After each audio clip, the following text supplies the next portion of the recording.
So let's look at another problem of the same category, which is an explicit search problem. In this problem, you are given a rotated sorted array and you have to find the minimum.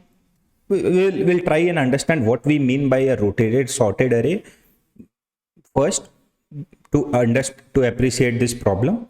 So first consider any sorted array. So let's say this is one sorted array. Let's say this is a sorted array. When you perform a rotation on this, what does it mean? To visualize this, let's put out all these elements on a disk. So let's say you start from here, put 2 here, put 3 here, put 5, put 7, 11, 13, 15, and 19. So starting at this position, if you lay out all the numbers on a wheel or on a disk, and now you start rotating this array clockwise. So let's say you rotate this by one place. So if you rotate this clockwise by one place, what will happen? This will shift here, right? So this will come here. This will shift here. So this will become 3. 5 will shift to 7. So this will become 5, 7, 11, 13, 15. And you will get a 19 here. So now if you read this array, starting from this position, because this is the position where you inserted the first element, you will get a 19, and then the entire sequence again. So 2, 3, 5, 7, 11, 13, 15. Right? So now maybe rotate it one more place. So overall if you are rotating it by 2 places, what happens? This 2 will come to 5, this 3 will go to 7, right? This 5 will go to 11, this 7 will go to 13, 13 will go to 19, 19 will come to 3, and 15 will come to 2. So what if you read this out, what will happen? You will get these two numbers first. So you will get a 15, then you will get a 19. These two will come to the beginning and you will get the same sequence again. So 2, 3, 5, 7, 11, 13. This will be the sequence if you rotate it by 2 places. So generally, if you rotate an array by k places, let's say this is your array, and if you rotate it by k places, what happens is the last k numbers come to the beginning in the same order.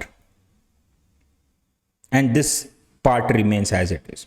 So here if you see, we rotated it by 1 place, just 19 came before this sequence and everything else remained the same.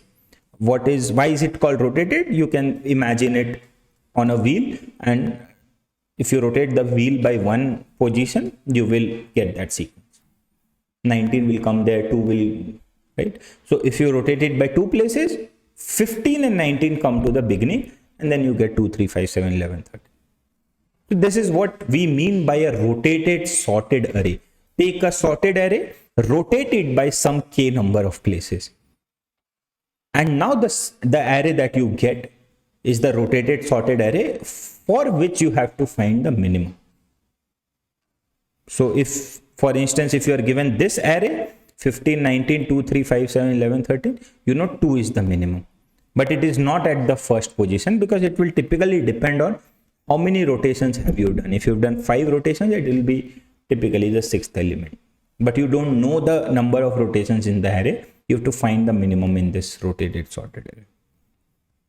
So again, I guess the question was clear, right? Is clear. Now again, if you try to see the pattern, this is an explicit search problem. You have to find an item with some properties in a search space, explicitly given search space. So it's an explicit search that I like to call. So to try to think about a predicate for this, let's try and imagine the function, the array. How is the array looking on a graph? So if you see this array, typically what happens is, because you shift some k number of elements to the beginning, you have one part of the array which is below a certain line and increasing, which here it is 15, 19. And you have another part which is completely below this first part, below this 15, starting from here, which is this part. This is how a rotated sorted array will typically look like. Take a moment to see that this is how it will look like. If you rotate it by k places, you are moving that k highest numbers to the beginning. So that basically means that the first part of the graph will comprise of those k numbers. They are all increasing, but they are above everybody else, all the other numbers. So this part is above this horizontal line, and below this horizontal line, beyond that k, you can see the remaining sequence. So it starts from a small value and like the smallest, and it keeps on increasing. In this array, you have to find the minimum, which is this number, right? So now can you think of a predicate? What will the predicate typically have to do? This predicate will have to be false for this part of the array and true for this part of the array, roughly. Again, why? Because I can only find the last f or the first t, right? So I have to have a predicate which can divide or separate this part which is entirely above this horizontal line from this part. So I need a predicate which is false for this and true for this. So what can be that predicate? You need a way to distinguish this line L2 from L1. How can you distinguish this?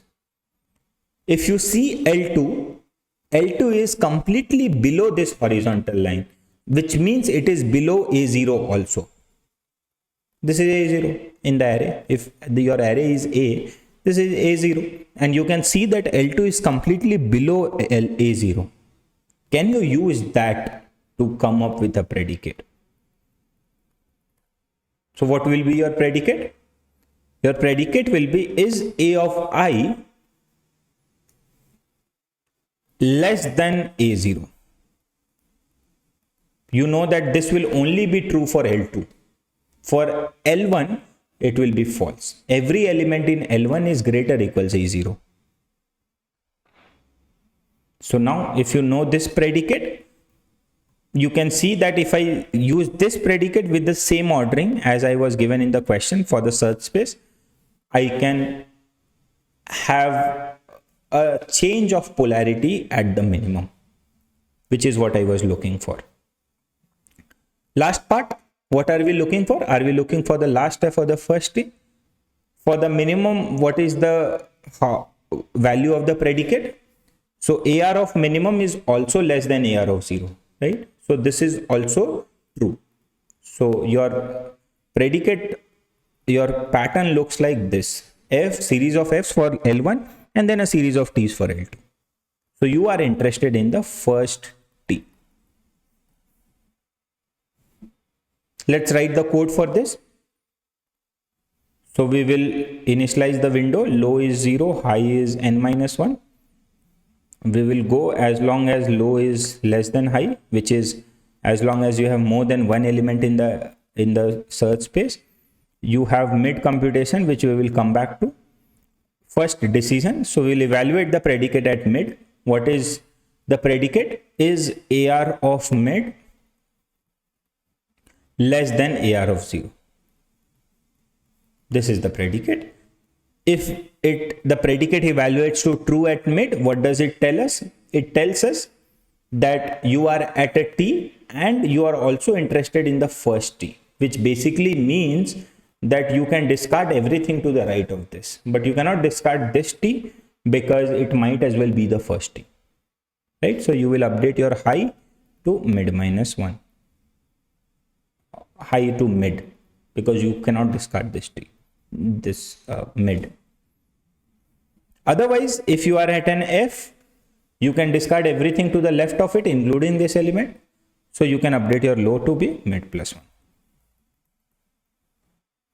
Now, based on this, you can do the mid computation. 2 blocks, B1, B2, which is progressing, B2 is progressing.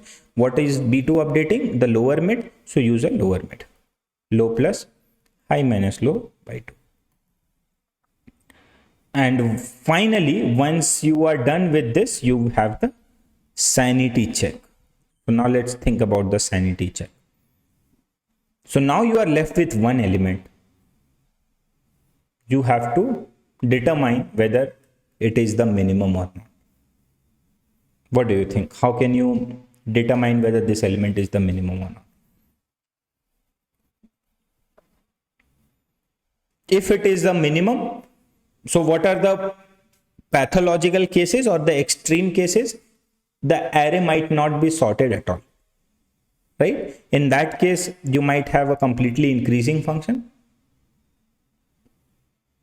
right? Or the array might be rotated by k places. In that case also, you will have a completely increasing function. So in an increasing function, what is the problem?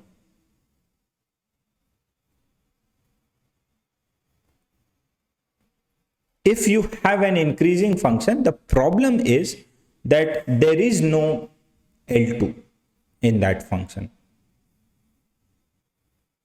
right? So this is the pathological case for which you will have to check for sanity. And how can you do that? That's pretty simple. If you can simply, whatever element you are left with, you can check if that is smaller than A0. So if AR of low is smaller than AR of 0, that means you have the minimum at 0, at L0. Low, you can return low. Otherwise, you can return the 0th element or AR of 0 if they're interested in the number. Let's say they're interested in the minimum and not the index. So you can return AR of 0. This basically guards us against this particular case.